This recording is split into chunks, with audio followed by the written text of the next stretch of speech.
Subscribe to my channel before we begin. Welcome to Revenge with Lyra.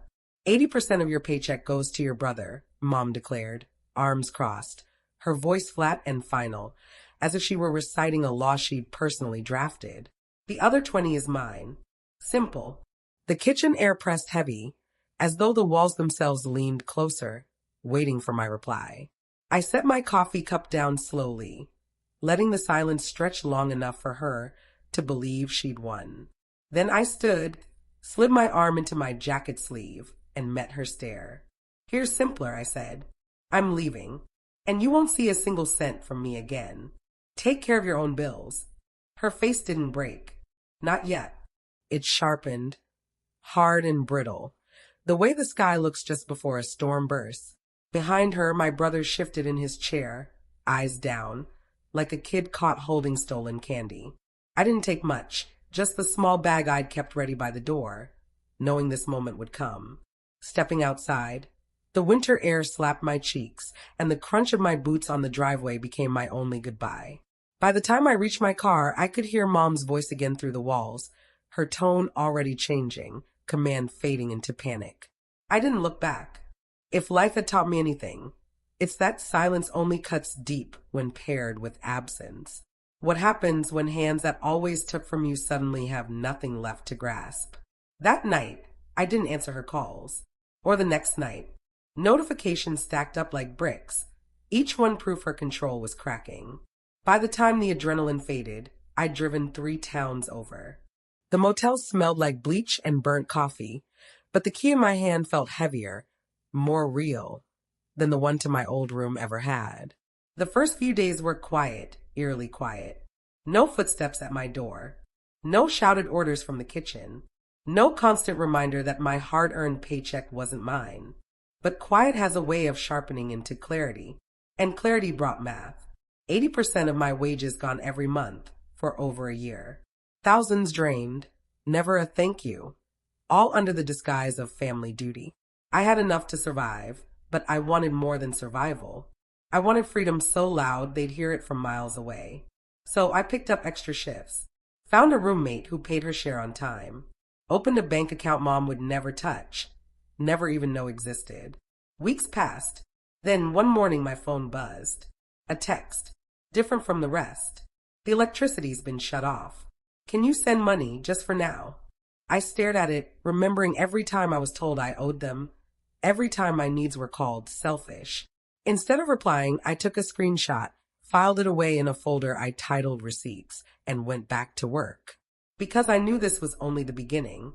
And when the end came, I wanted every word, every plea saved. Sometimes the best revenge isn't walking away all at once. It's letting them taste life without you, drop by drop. 2 weeks later, calls turned to voicemails. At first, Mom barked orders, telling me to stop being childish. Then the tone softened, begging. By the 4th message, she was crying, not because she missed me, but because the water had been cut off, too. I listened once, saved them, and never called back. Each time her name lit my screen, it reminded me her grip on me was gone. My new routine built itself: work, home, peace. No guilt hanging over me. No one counting what I owed. The money I kept wasn't just cash, it was proof I could stand on my own. Then my brother called. I almost ignored it, but curiosity won. His voice was small, weaker than I'd ever heard. They're talking about selling the house, he said. It's bad, Marissa. She thought you'd step in. You always did before. That last part made me smile. Not with joy, but with recognition. Yes, I always had. That's why they believed I always would.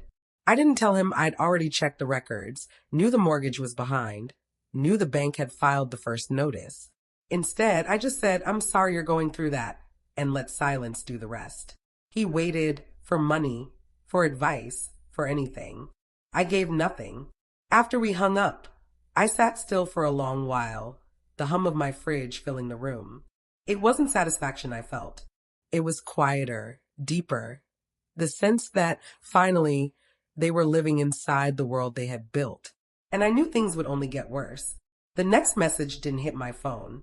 It landed in my mailbox. A plain white envelope, my mother's handwriting on the front. Inside, one sheet of paper. No, dear Marissa. No love, Mom.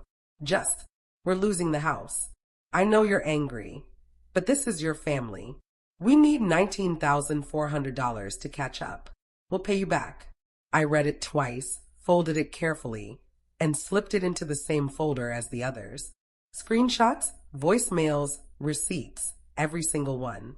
They assumed paper totals would pull me back, that the visible record of their need would be enough to make me cave.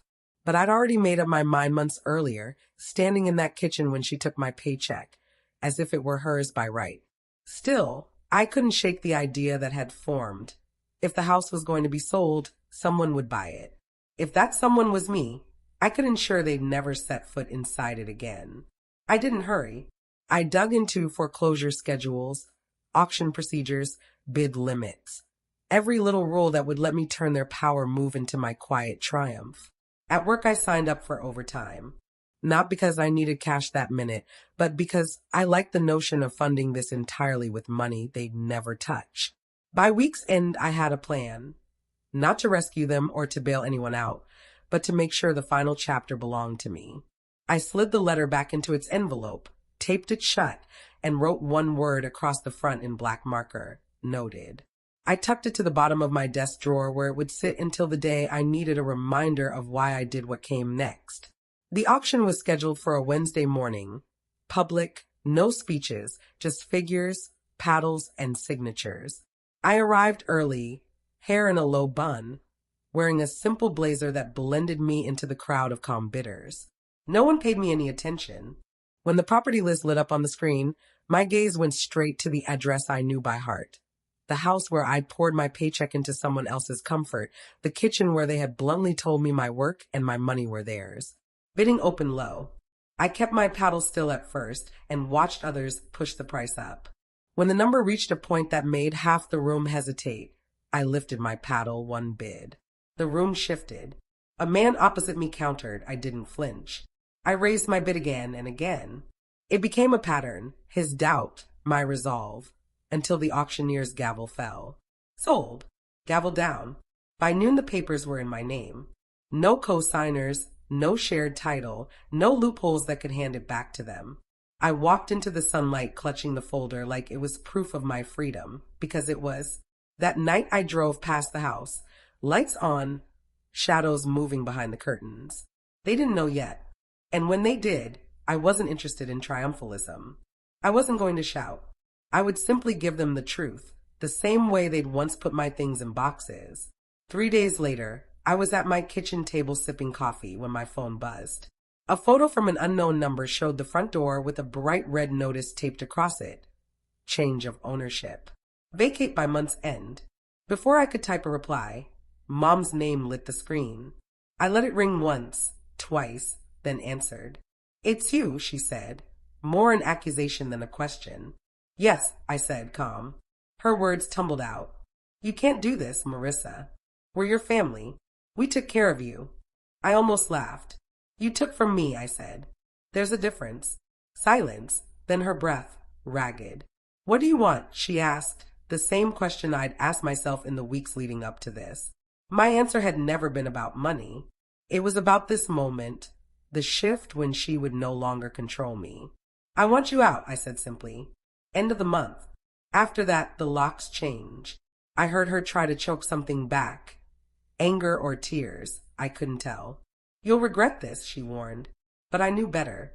Regret meant waking up every day in that house, burning hours I'd never get back to feed people who saw me as a resource, not a person.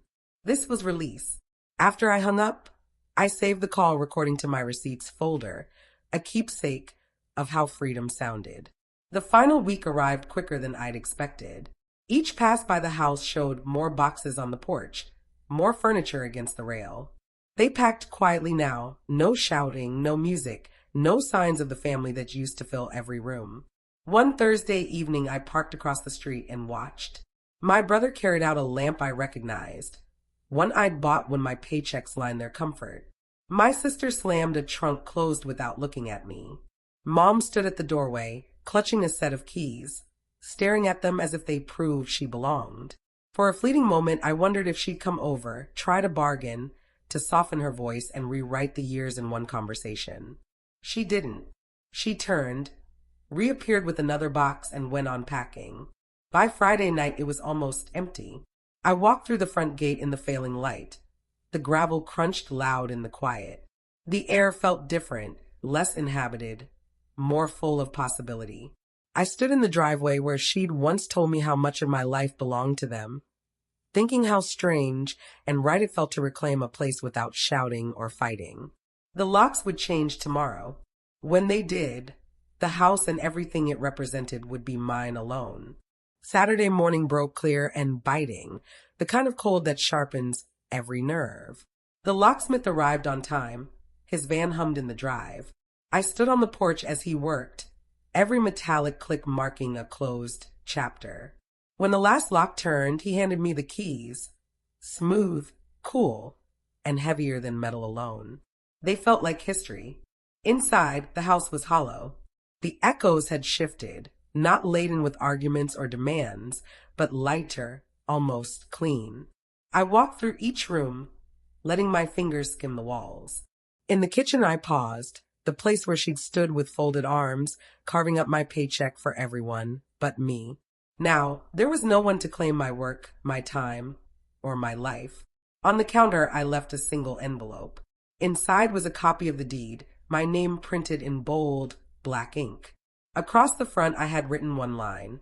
The bills are yours now. No signature, no explanation. I stepped outside, locked the door behind me, and let the keys warm in my palm a second longer before slipping them into my pocket.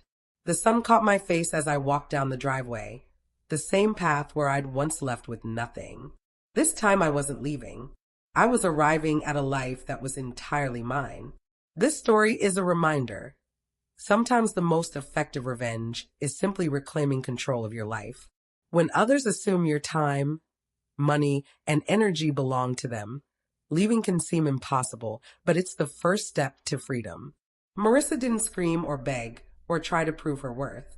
She stepped out of the cycle, built her independence quietly, and let those who had taken from her face the consequences of their choices. Buying the house wasn't about hoarding property. It was about converting the place they used to control her into a symbol of her autonomy. Revenge doesn't have to be loud or cruel. It can be lawful, quiet, and total. In the end, she didn't need their approval or understanding. She needed her life back, and she took it. If you've ever been used, underestimated, or told you owe someone who only ever took, remember, setting boundaries isn't selfish. Your success doesn't require their permission. And sometimes the most satisfying justice is standing in the very spot they said you didn't belong, and staying there on your own terms.